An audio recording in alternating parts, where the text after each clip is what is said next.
Pat, the impeachment inquiry goes public next week. It begins as President Trump beefs up his communications team, and the vice president's office knocks down a shocking allegation. CBN's Jenna Browder is following the story for us in Washington.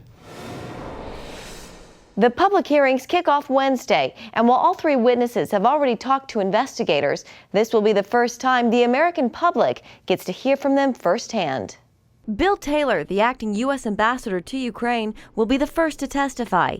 He told investigators President Trump withheld millions of dollars in military aid to Ukraine.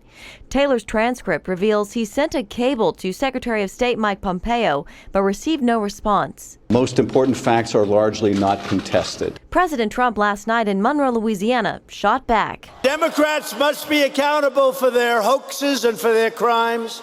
Really, do you believe what's going on in Washington with these do-nothing, somewhat evil, and in some cases very evil people? Also testifying next week, former Ukrainian ambassador Marie Yovanovitch and George Kent, a top State Department official.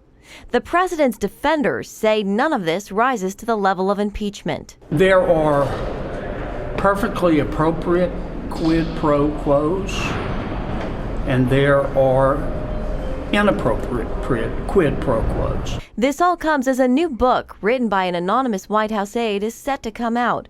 The Huffington Post reports the book claims White House officials made a list of cabinet secretaries who would support using the 25th Amendment to remove the president in the days after he fired FBI Director James Comey, and that the officials believed Vice President Pence would back it up. The VP's office refuted the claim, calling it fake news.